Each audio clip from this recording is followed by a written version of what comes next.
Bom, da última aula a gente tinha terminado o CRUD de Plano, onde tinha criado os métodos da consulta pelo ID, a consulta de todos, a inserção, a alteração e a exclusão.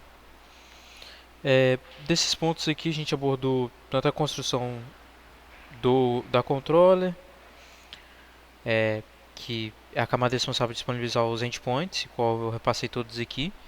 Desses endpoints eles são consumidos de acordo com o que o cliente deseja, né?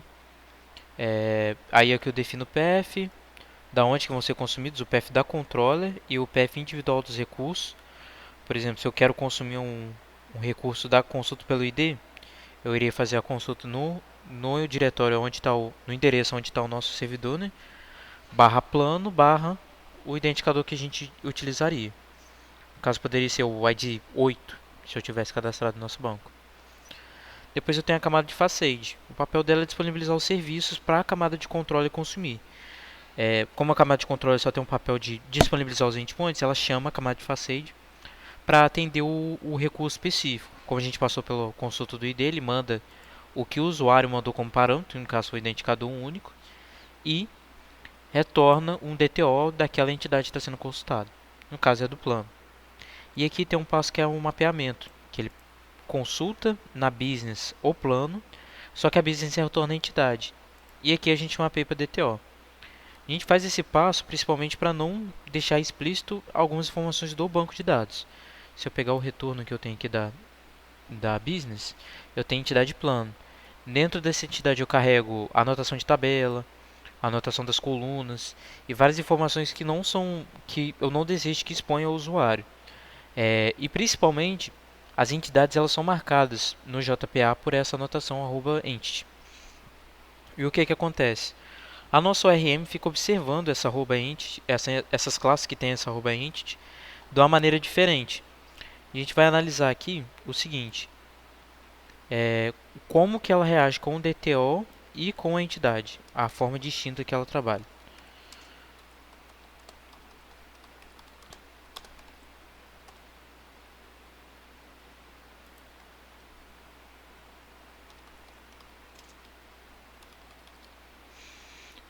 Separando os valores aqui, eu vou tratar plano DTO.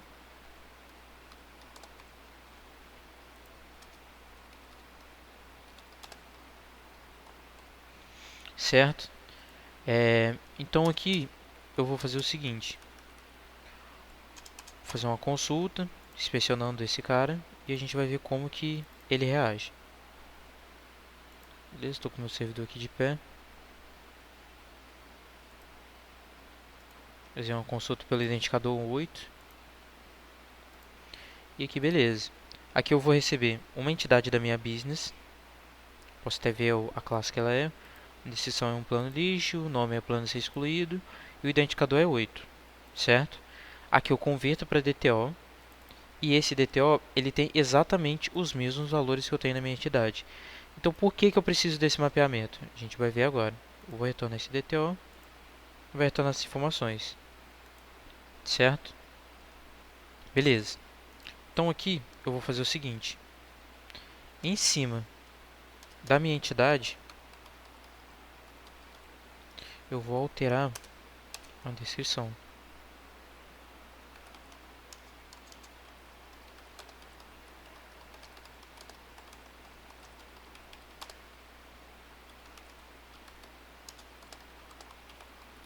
Certo? Então eu adicionei essa descrição em cima da resposta. Mas eu não mandei ela ser persistida pelo update, correto?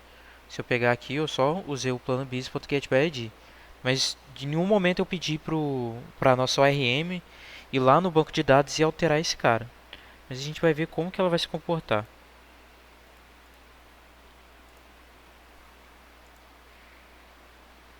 Fiz a consulta, chegamos aqui.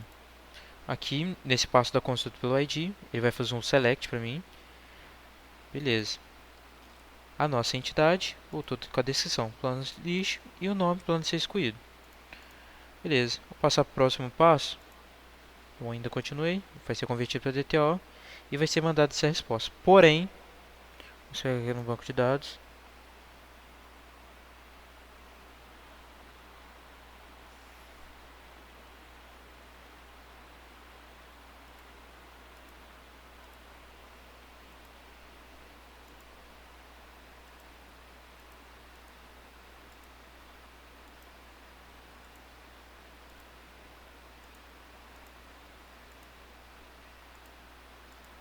Na verdade, nosso banco é o da clínica.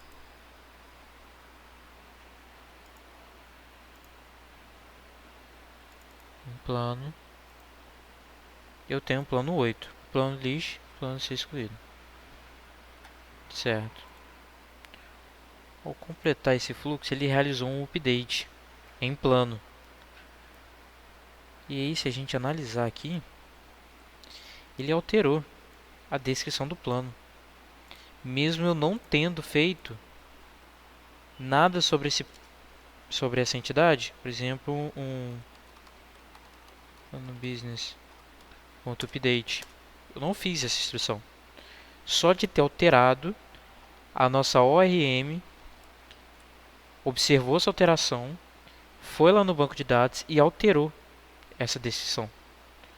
Ou seja, eu deixo uma vulnerabilidade, se eu ficar transitando com a entidade entre as camadas, eu deixo essa vulnerabilidade de eu alterar no banco de dados algum registro.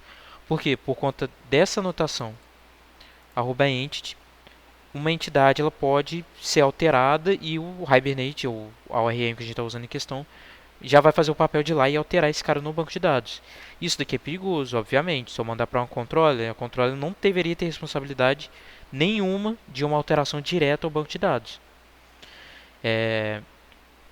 E da mesma forma, eu poderia deixar muito flexível a qualquer modificação que eu possa fazer aqui, ele ir lá no banco de dados e alterar um registro, sendo que eu não quero. Eu quero ter um controle bem definido de qual momento eu vou fazer essa alteração. Até por isso a gente cria os métodos de update, de inserção, para deixar bem definido quando eu quero utilizar esses recursos. Nesse momento eu queria apenas mudar a mensagem para o usuário, mas eu não queria que isso fosse alterado lá no nosso banco de dados.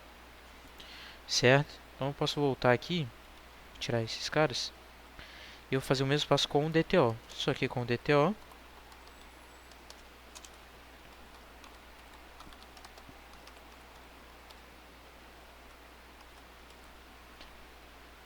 vou limpar aqui o nosso console e vou fazer a mesma consulta. Aqui eu fiz um select. Aqui o Model Map criou uma réplica dessa entidade, só que para um DTO, e aqui foi alterada a descrição. Se a gente analisar, até pegando antes, o retorno foi apenas adicionado uma máscara no campo. Aqui eu completei a instrução e só foi feito um select. Se eu pegar a resposta entregue ao usuário, ele retornou. DTO altera também, mas no banco de dados ele ainda segue, com apenas adicionando a máscara qualquer no banco. Essa é a principal diferença. A gente trabalha com o DTO para a gente poder transitar essas informações entre as camadas sem se preocupar com essas alterações no banco de dados. E caso eu precise de fazer alguma alteração, por exemplo, adicionar uma máscara num campo, por exemplo, um campo de valor. Ao invés de eu tratar como long, eu posso tratar como uma string. E aí eu quero adicionar um RS cifrão, ou algum caractere especial, alguma máscara. O DTO não poderia, ou a entidade não poderia fazer isso. Porque ao alterar um valor da entidade, de um dos atributos, ele já iria alterar no banco de dados. Já o DTO não, o DTO é só uma réplica.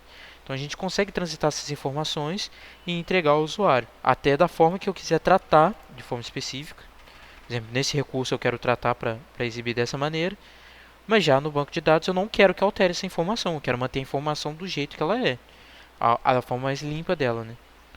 Então, mais uma explicação mais simples e explicando também o motivo da gente trabalhar com outras entidades. Existem outros motivos também, mas um desses acredito que fica mais claro para entendimento do porquê que a gente tem essa necessidade de mapear para a entidade, mapear para DTO e assim vai.